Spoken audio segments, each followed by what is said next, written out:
Hello, welcome to this meeting. Pull up a chair or a log. Imagine yourself arriving in this clearing in the forest where we're meeting. And as you do this, do say where you're from. It's just type in where you're from. It's a way of including yourself, and then have a look at other people and where they're from, because that's a fascinating moment. And lots of little hearts and thumbs are flying across Alabama. Yes.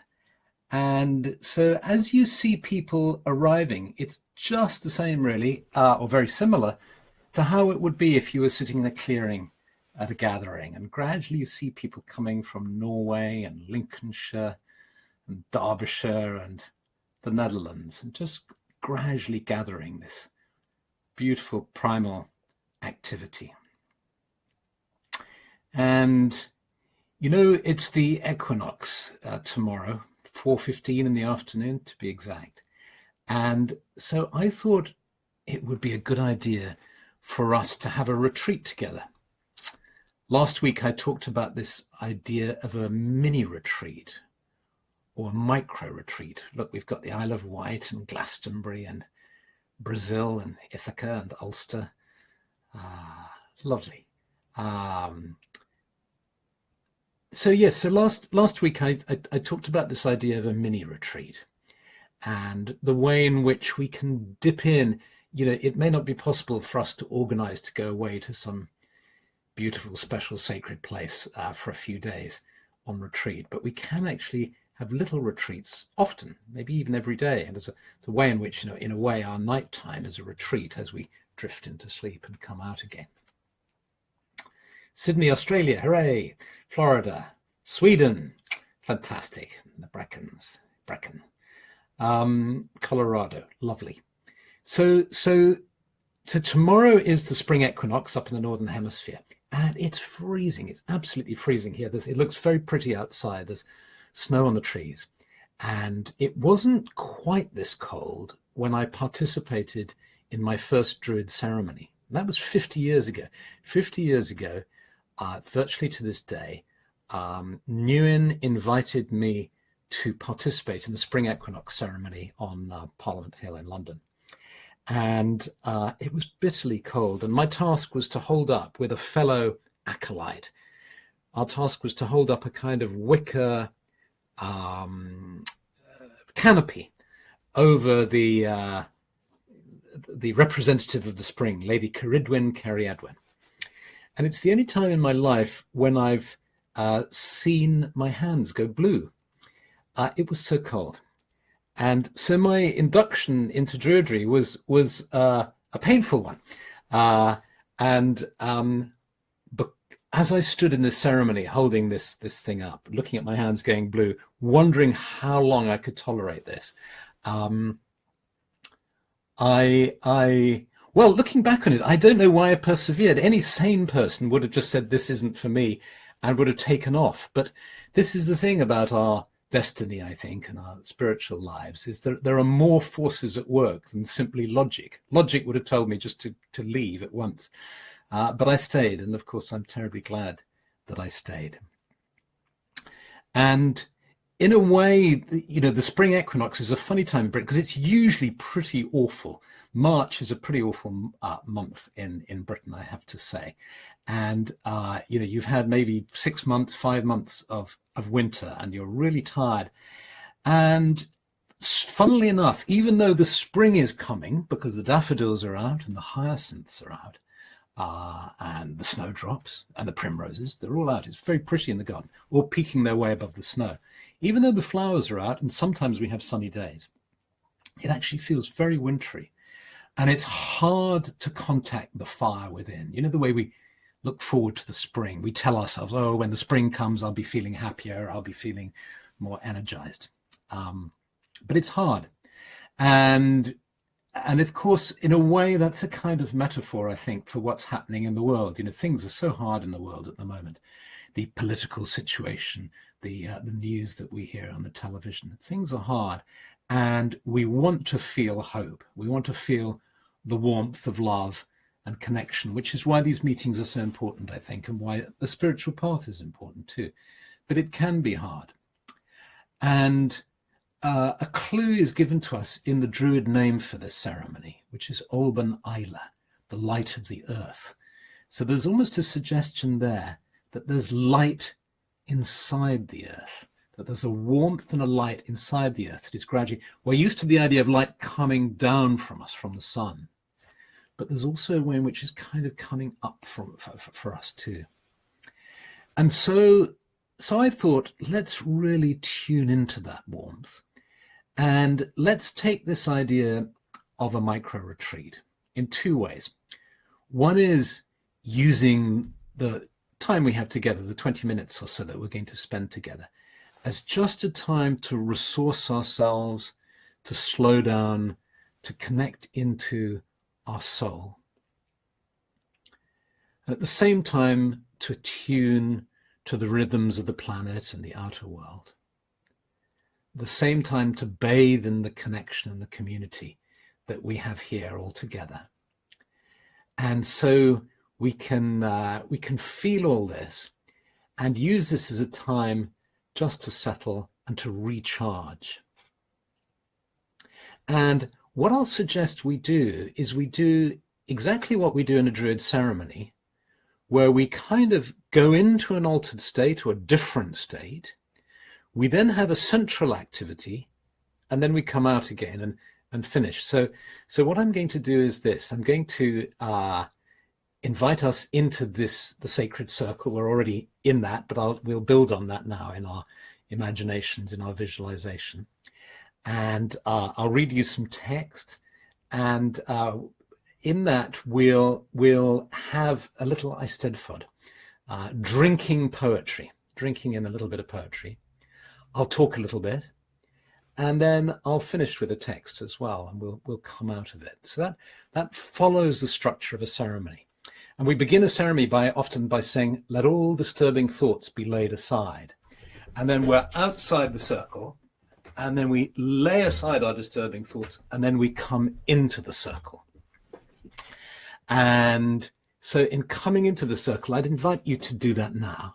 Just leave all disturbing thoughts aside, and just be fully present to being in the circle with your companions who are all over the world. But they're all gathered here in this special place that we're seated in together. And we can feel the energy and the protection of the grove. We can feel the earth, and even though the earth is cold, despite that, we can feel a warmth coming up from the earth. We know deep, deep down there is, of course, tremendous heat in the earth. We can feel the warmth of spring flowing up into us. And that energy of greenery starting to grow, the life in the seeds starting to awaken. We can start to feel that in our own energy fields, in our physical bodies. And then we look up at the sky, and maybe all the stars are out in the sky, maybe the sun is shining, and you breathe in the energy of the sky, and you just feel that energy flowing down into you. For me, it's the dawn. The sun is rising, and I can feel that sunlight flowing down into our grove and into my body too. And so see if you can feel the energy of the earth meeting the energy of the sky within the center of your being. And around you, you sense the protection of the trees, the energy of these wonderful tree beings, these tree spirits, our friends and companions, close to us, being with us in the stillness and in the beauty. And taking in a deep breath, allowing ourselves just to be open to being here. I'm going to say a prayer for you which is an adaptation of the old Celtic prayer of deep peace. And it's been adapted by Donovan. He's added to the lyrics, and it's a lovely example of old and new, the contribution of a modern bard to an old piece. And here's this blessing. It's a lovely blessing. Deep peace of the running wave to you. Deep peace of the flowing air to you. Deep peace of the quiet earth to you. Deep peace, deep peace. Deep peace of the sleeping stones to you. Deep peace of the wandering wind to you. Deep peace of the flock of stars to you. Deep peace, deep peace. Deep peace of the eastern wind to you. Deep peace of the western wind to you. Deep peace of the northern wind to you. Blue wind of the south to you, pure red of the whirling flame to you, pure white of the silver moon to you, pure green of the emerald grass to you. Deep peace, deep peace. And so you see how this wonderful swirling color, you might imagine yourself now sitting in the grove, seeing all this swirling color around you and the blessings of the elements. Notice how you've got the air, water, fire, and earth. You've got the stones, the wind, the stars above, and then the different winds, east, west, north, and south, and the flame and the moon and the emerald grass. Just wonderful. And if affirming, one of these central ideas we have in Druidry, that we are fed by the world of nature. We are completely at one with the world of nature. We are part of nature, and nature feeds us and we feed it. And we put our palms of our hands on the earth, and we feel our love flowing from our heart through to the palms of your hands down into the earth. And it's in these times of sheltering in the arms of Mother Earth that the power of a retreat becomes manifest. And I picked for our meeting this card from the Druid Plant Oracle. And what we're doing now is, I mentioned how the very first Druid meeting I went to was holding this canopy up and watching my hands go blue. But then I went to a Grove meeting that Nguyen had called in London, in central London. And I went into a room, and we followed exactly this process that we're doing now, of having a little ritual, a little ceremony, a poem, something to let us change gears from our everyday concerns to be in a more peaceful place. And then Nguyen would chat, he would talk, he'd talk about some aspect of Druidry, sometimes about practical arrangements for the next ceremony that we were going to do. And then we'd have a meditation, and then we'd finish. And so we're doing exactly the same thing in this virtual way. And so I want to talk to you about this card, which is the card in some ways of the retreat. In the new edition of the Druid Plant Oracle, they've made the image even bigger, and you can see there, it's an image, it's from the card called the Restorers.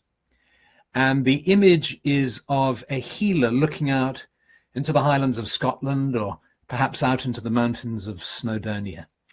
And she's got a mortar and pestle. And there are three plants that she's working with there. And you'll see on the table, she's got St. John's wort, which you probably know has been found to be extremely helpful in lifting people's moods. It's now prescribed to a great extent in France and Germany, where they're very good on phytotherapy, and conventional medicine is very accepting of it and uses it. And then we have rose roots, there's yellow flowers there, rose roots, Rhodiola rosei, and valerian. Valerian, there we go. Valerian is there, hanging in bunches. Now, valerian, you may also know, is used. It's prescribed as a for anxiety, to help you sleep. It's prescribed in France and Germany as much as big pharma alternatives. It's prescribed hugely. And but rhodiola rosei is something I wanted to draw your attention to, because that's less well known. Its common name is rose roots. Dr. Angela Payne, who wrote Celtic Healing Herbs, believes that it was probably one of the sacred herbs of the Druids. It grows in the rocky coastlines of northwest Britain, in the mountains in Wales, and up in Scotland. And it grows in Siberia as well, and Russia. And it has a tremendously it has a wonderfully, it's the Druid ginseng, if you like. That's what Angela Payne suggests. It's the Druid's ginseng that stimulates cognitive function. It's an adaptogen, which means that it goes where it's needed. And it's great if you're feeling tired, if you're feeling a little low and you need a boost. Stimulates the immune system hugely. Do a little Google around it, or rather I should say Ecosia around it, because Ecosia is the alternative to Google that plants trees, and they've planted 20 million or so. So have a look on Ecosia, rhodiola rosei. I'll put up a link on the blog as well. Julie Babis is saying she uses valerian at night quite often. And the reason why those three plants are there on that card is because they all represent the link, the mind-body connection, the way in which taking plants certain kinds of plants can affect our emotional and psychological states, and thereby assist our journey through life, really, and assist us both physically. If you take rhodiola, for instance, assist us physically by strengthening the immune system, assist us psychologically by stimulating our cognitive function, and assist us emotionally by helping with our mood states as well. And so I'd like to think that a kind of Druid healing would involve a kind of spiritual psychotherapy in which the therapist recognized the spiritual nature of the human being, but also was cognizant of all the psychological dynamics that are work as well, and acts as an anamkara, a soul friend to their client. And at the same time, perhaps they're a healer too, or they have a colleague they can recommend who is able to work with plants like rose roots and St. John's wort and valerian. And so Finney MacArthur is saying half of America is on new tropics. I'm not sure if he's referring to that geographically or that's some kind of pharmaceutical reference. I'm very aware that I'm talking about the spring equinox, and I'm going to New Orleans in a few days, and it's very warm there. I know it's not cold everywhere, but I'm speaking from my experience here. And the equinox on the other side of the world is the autumn equinox, of course, but it's also a time to open to this question of balance, and a time that can be strangely stressful as one makes the change from one state to another. Katie McMahon is making a very good point. Ask your physician, though, if you're taking pharmaceutical antidepressants, because they will react. And some people don't react well to St. John's wort, which is why I said, my idea of a therapy would be to work with a colleague who was familiar with this.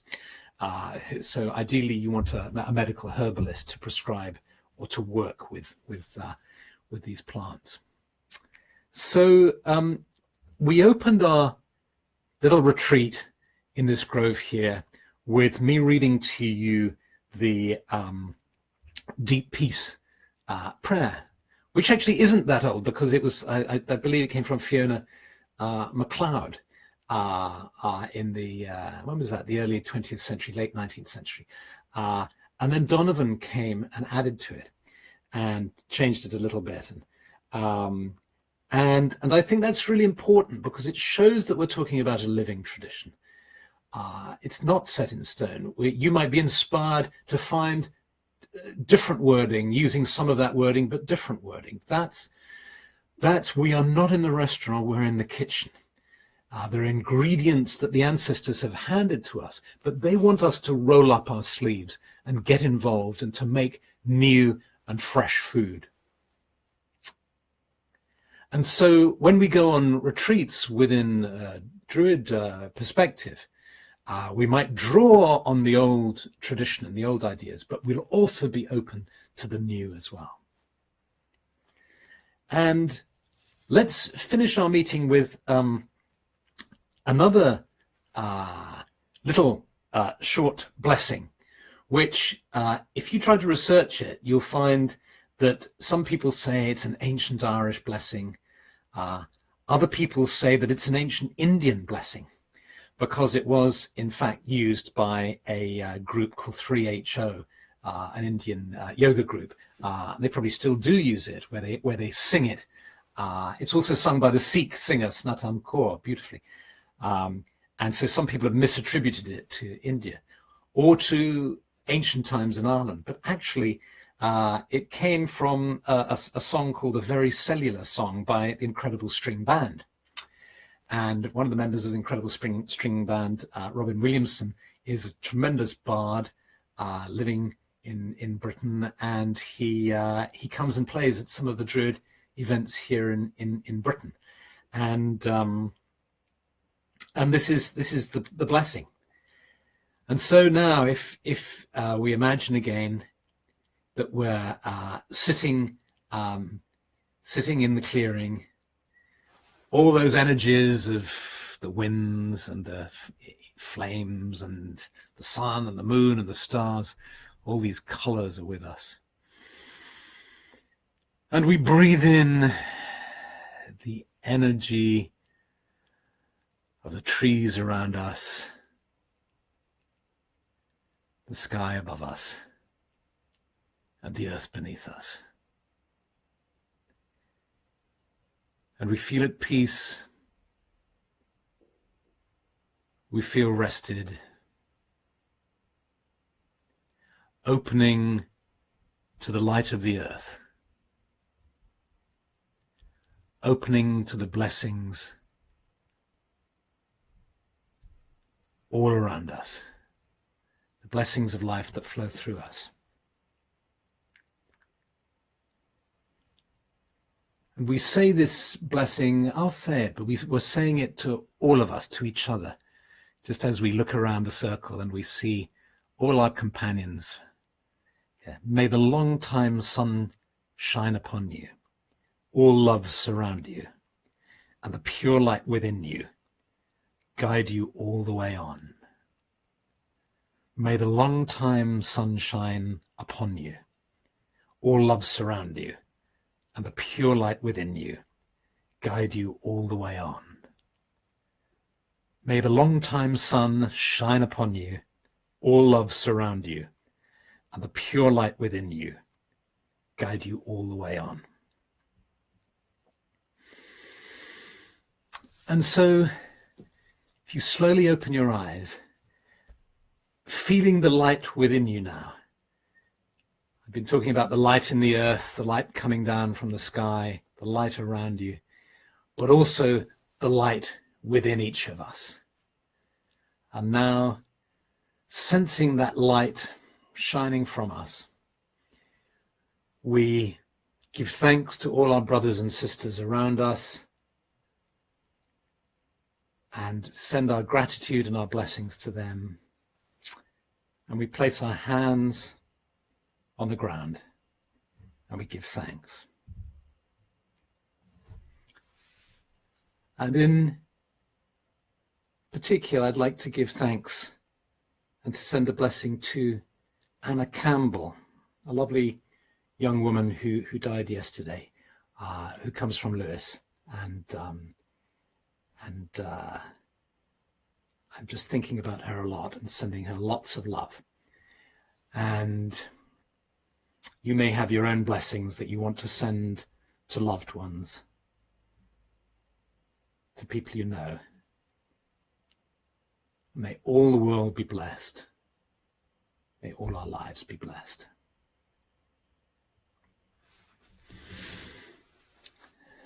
And so, thank you for being here. Thank you for coming.